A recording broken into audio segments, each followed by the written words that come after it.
To officially open today's proceedings, it is my great honor to welcome the Secretary General of NATO. He will be joined in conversation with Benedikt Franke, Vice Chairman and CEO of the Munich Security Conference. Take it away. Welcome.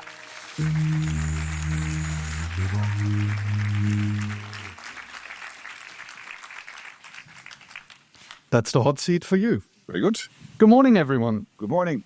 Thank you for joining us, not only here in the room, but as you've heard, the many people in large numbers online across the Alliance. Goedemorgen to all. As somebody who knows a little about events, people say, can I just start by congratulating the Public Diplomacy Division and the 3 Dutch partners for putting together quite a show. What a great public forum. I just hope all of you forget how smooth it was to get in here until you come to Munich in February. So to start us off this morning, we are honored to have the Secretary General with us. We know this is probably the busiest day of the year, so thank you for taking 30 minutes out of your busy schedule. And it's particularly brave of you because other SGs that have sat down with me in the recent past have, hopefully temporarily, ended up as finance ministers in Norway. Yeah. Now desperately trying to find the money that you are calling for. May this destiny be spared. This is Norway, which has some money. Yeah. So let me tell you all how this is going to work the next 27 minutes and 20 seconds. I came prepared with many really clever and really hard questions. Yes. And I don't have to, because your staff has just told me that a week ago you asked citizens across the Alliance to hand in questions. Luckily for me, they're actually better than my own. Unluckily for you, they're actually harder. So I will warm you up with 2 questions before we get to the tough cookies. And then we'll try to get through as many as we can in the remaining minutes. So, Secretary General, you have taken the take your work home approach to a totally new level. How does it feel to host your first ever summit here in your hometown, The Hague? I feel so proud that it is in my hometown. And some Dutch journalists think that this was very well prepared. In 2022, when we started with NATO to have this lobby, to have the summit. This was at the Madrid summit, to have the NATO summit in The Hague. We thought about the 75th in 2024. But the US basically said, well, no, never. Therefore, go to Washington. You can get the one after in 2025. Okay, also fine. But I was not able to plan for a summit and elections and for me become a Secretary General all at the same time. So, yes, I'm a brilliant planner, but not so good. But it feels really great to host a summit here in The Hague. Now, not me personally. There's now, of course, Dick Schoof doing it, the new Prime Minister. But I'm really proud. I live in this city. I was born in this city. I was raised in this city. I love this city, so it's very special. Perfect.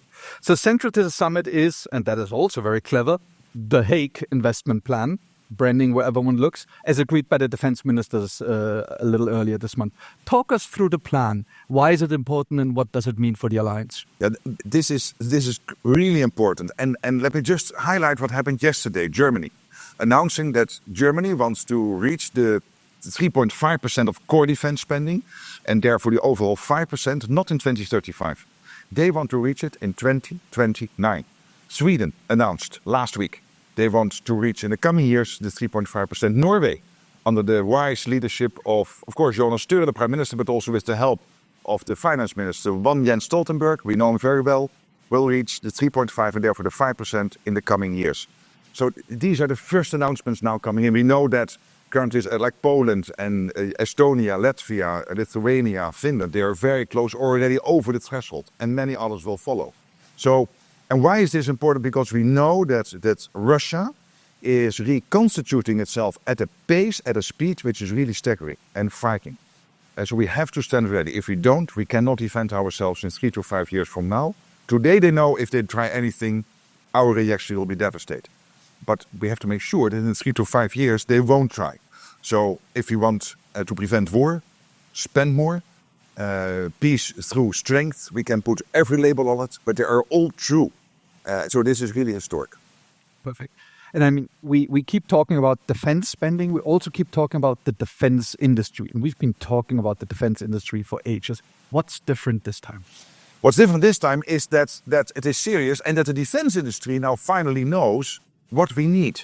So in the past, when I came in October and we had a big meeting in November with the CEOs of the big defense industry companies in this beautiful residence in Brussels, they told me, yeah, Mark, but we need 10-year contracts. I told them, we can't, because in the US, you have a yearly cycle. In Europe, you will have election-to-election cycles. Forget about 10-year contracts. But now what we have is the spending plans. We know the money is there. Take Germany again. They will more or less double their money spent on defense compared between 2021 and 2029. So that is from about 70 billion to about 150 billion. This is just one country in NATO doing this. So we know the money is there. And because we have finalized the NATO defense planning process, where Pierre von Jay, who is sitting here as the Allied Commander Transformation, but of course also the International Staff Headquarters with all the allies has worked very hard on this to assess what are the capabilities each of the allies need to deliver if Russia or anyone else would attack us.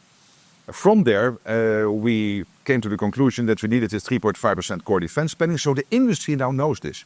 What we are seeing at the moment is that finally, but this can still be done at a more rapid pace, they're putting in the extra production lines, the extra shifts. But again, more needs to happen. We will have an industry forum later today. I'm constantly in contact with the defense industry. So I'm hopeful we will get there. But the Russians are really doing this. I mean, you know this figure. I think it is for them the 152 ammunition. They are producing in 3 months what the whole of NATO is producing in a year. And they are 25 times smaller as an economy than the overall NATO economy. So this is not sustainable long term. So we have to ramp that up. And you might say, yeah, but you'd also need drones and AI. Absolutely. We will do all that. Yes, exactly. I was seeing it here. No, but we will absolutely do all that. But every general is telling me, and please not yes, that I'm right, that still, when it comes to warfare, the base is stockpiles of ammunition. And yes, then we also need, of course, the drones and the AI and all the new technology. You feel warmed up now? Yes. So we'll go to the questions. Oh, this was easy. Yeah, it was the easy part. So I think you'll see them back on the screen here. We'll try to get through as many of them as possible. The first one is from Jose Pereira from Portugal. With the US strikes on Iran's nuclear sites, alongside the Israel-Iran war, the Hamas-Israel conflict, the Ukraine-Russia war, how can NATO defend its allies? NATO can defend its allies by two things. One is a deal. A deal we struck in 1949 when NATO was established that an attack on one will be an attack on all. But not just that. That's important. That's the Article 5.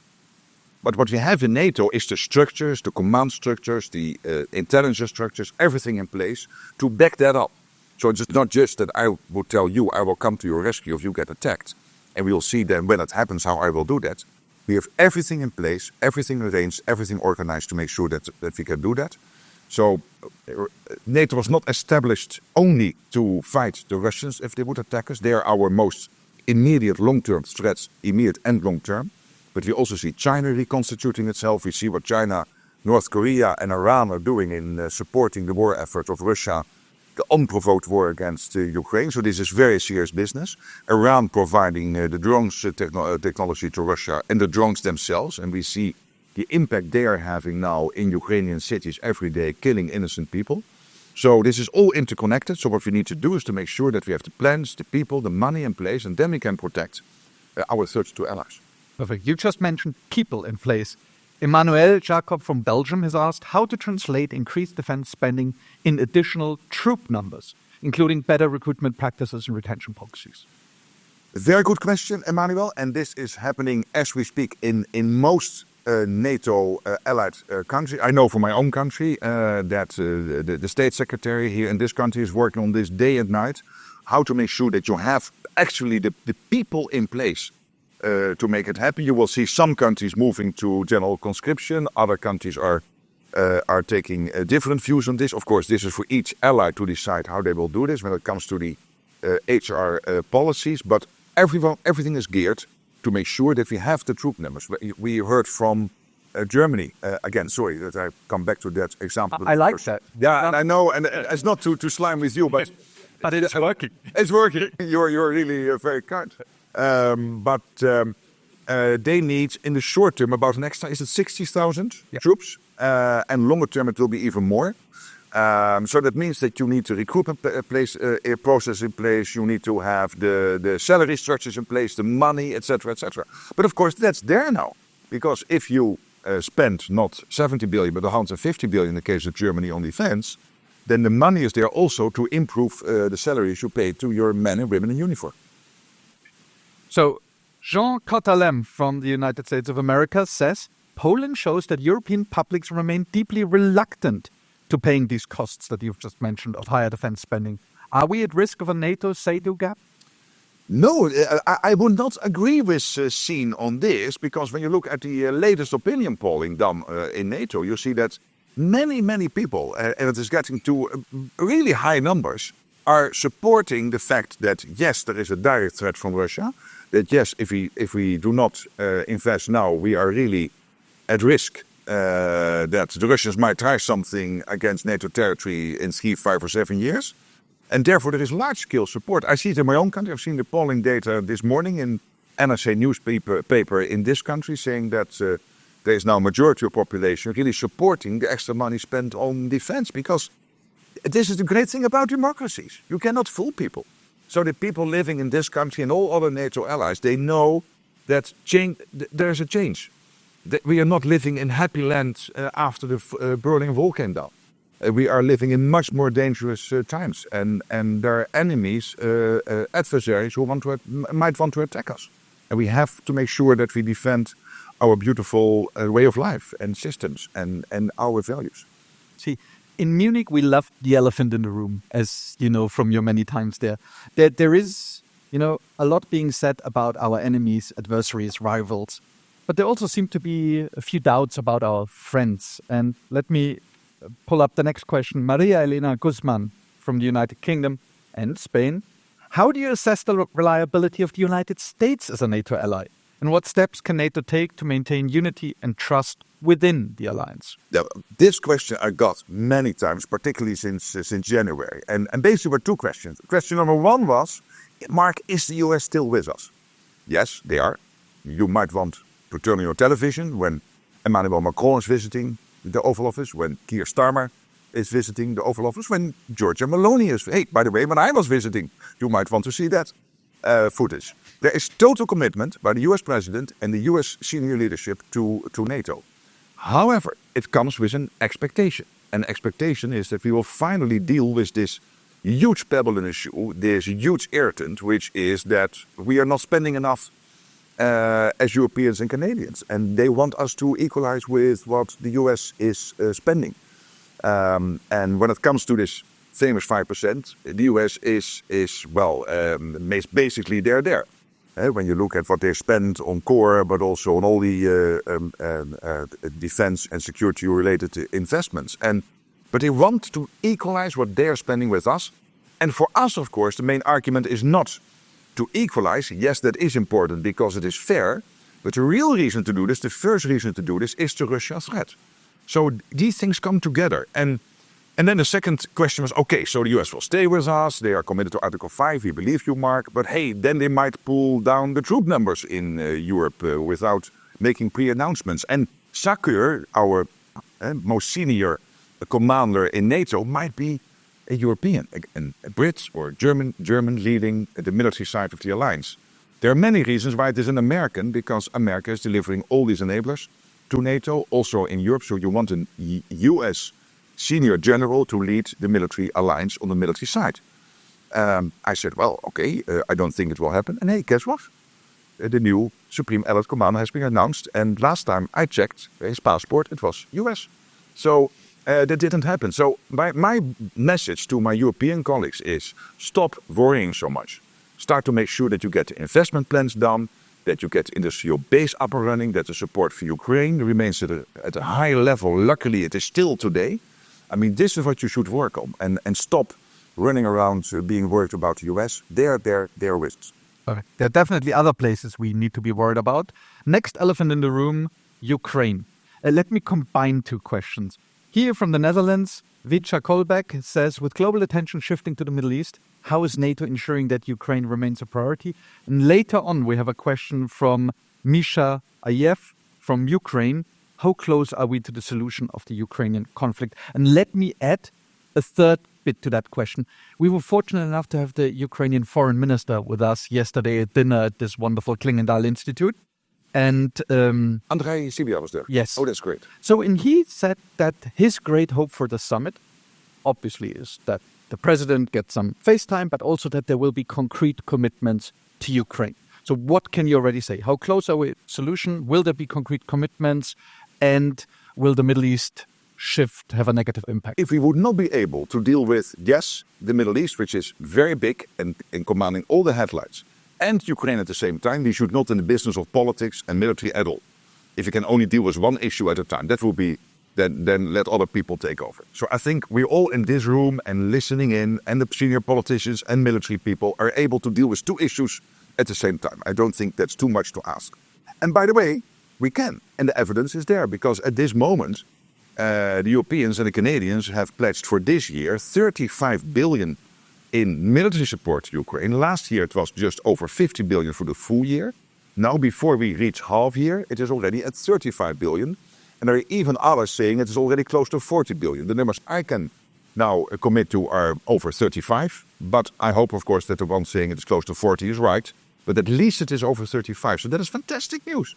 And that means that the support for Ukraine is still at a level even higher than it was last year. And we also see a shift of the burden from the US more to the Canadians and the Europeans, which I think is fair, that we take a bigger share of this burden as Europeans and Canadians from the United States. When it comes to peace, I cannot predict when it will happen.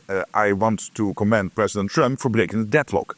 When he came in office, he started dialogue with President Putin, and I always thought that was crucial. And there's only one leader who could break the deadlock originally, and that had to be the American president, because he is the most powerful leader in the world and leading 25% of world GDP and the mightiest and most powerful military in the world. So him doing that, breaking that deadlock, was very important. But this doesn't mean that we are now getting to a deal immediately. It will take time. But it helps. And in the meantime, we have to make sure that Ukraine has everything to stay in the fight. That Ukraine is in the strongest possible position when real talks would start. So I'm not talking about these talks which this Russian historian is now leading, going back to 1,000 years ago, and then who was responsible for whatever in Istanbul now twice. And this is not serious business. And I was very proud of the Ukrainians that they sent the senior team there, with the foreign minister, the defense minister, the chief of staff. So they took this serious. But clearly Russia was not serious. But hopefully serious talks will start in the near future. And then we have to make sure that whatever the long-term ceasefire or the peace deal on Ukraine will be, that it is lasting, that it is durable, that Vladimir Vladimirovich Putin will never, ever again try to catch 1 square kilometer, or for the Americans, 1 square mile of Ukrainian territory. Let me add, yes, I think that deserves a round of applause. Let me add one more quick point on Ukraine, if I may. It's not on the list. I know, Yeah. you took my cards away, so how would I know? See, what Andrei said yesterday is that for the past 3 years, or 2.5 years, Ukraine, they've been security consumers within Europe. But they're slowly but surely turning into security producers. What is it that we at NATO, that you at NATO HQ are learning from the conflict in Ukraine? Enormous, a lot. So we have this joint organization now in Poland, JTEC, which is capturing all the lessons from the war. And of course, we are learning day in, day out what the Ukrainians are doing. They also are learning that and seeing that the Russians are copying what the Ukrainians are doing in 2 or 3 weeks. So it is a learning cycle which basically takes 2 or 3 weeks at a time. It forces us at NATO and in each allied country to really reconsider, think through all our basic defense concepts compared to 3.5 years ago. So that's one. Second, don't forget, Ukraine is one of the biggest producers of weaponry in Europe.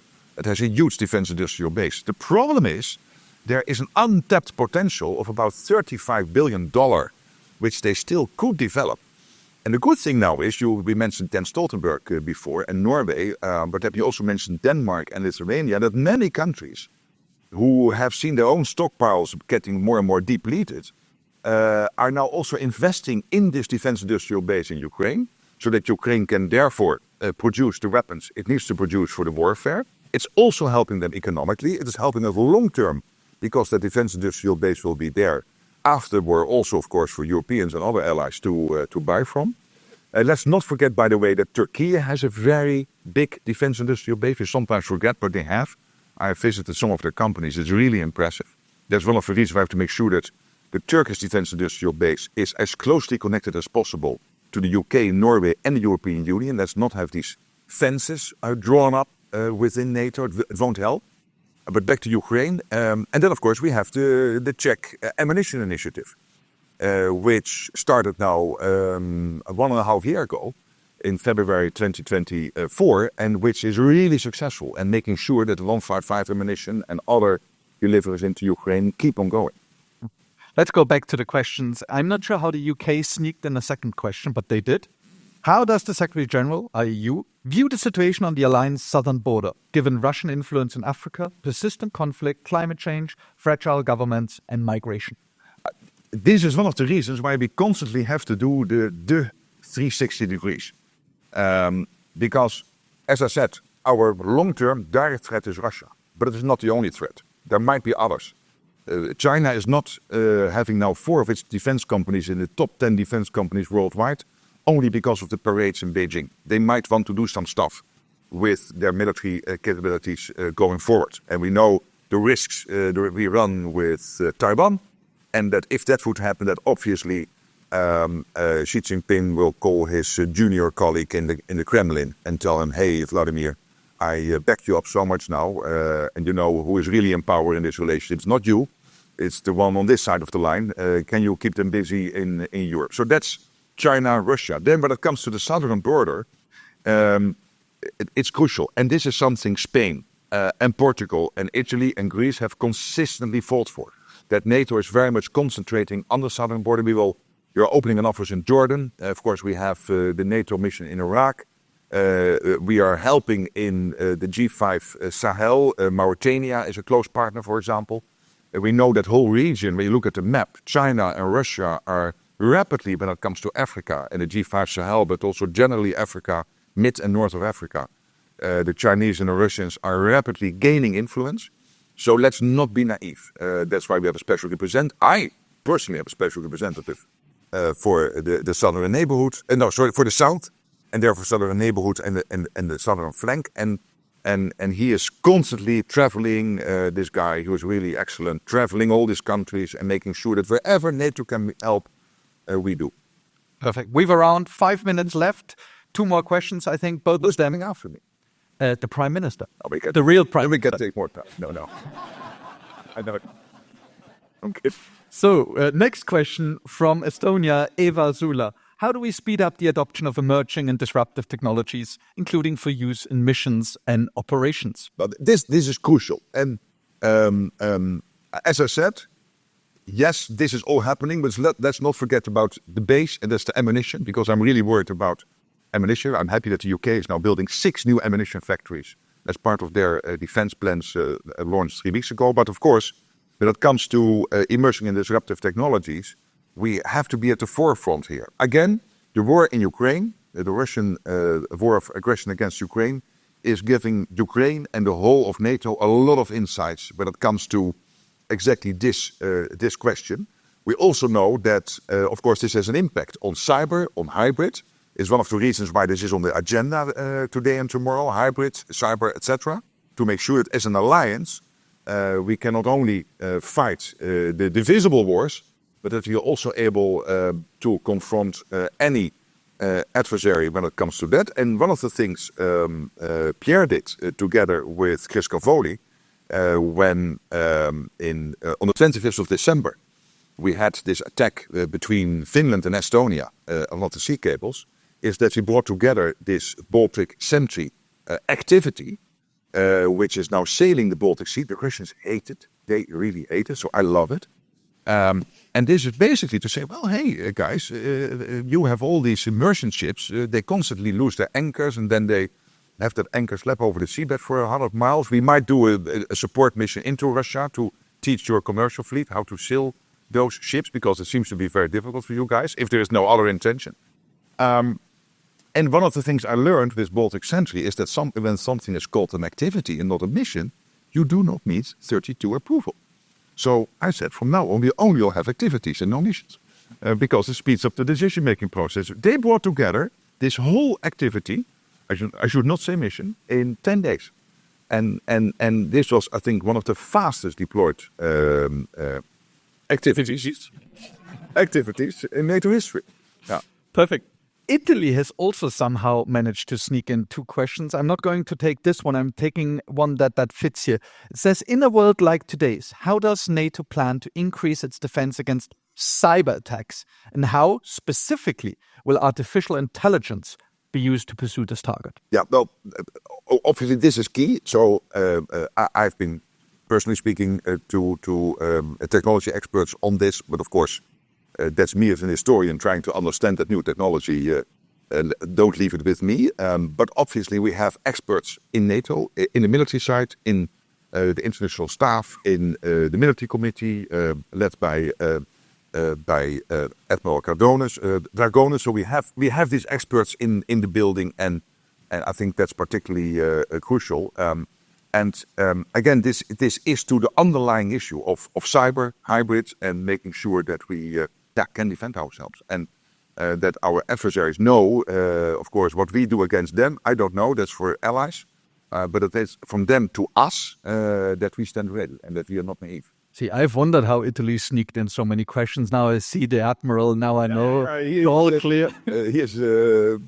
Pino is an Italian passport holder. Yeah. See, I think we have time for one very quick question and an even quicker answer. Justin Anthony Roven from Canada. Do you think it'd be possible for a Canadian like me to become NATO Secretary General one day? Absolutely, Justin. I have no idea. It's not Justin Trudeau thing. No, it's just me.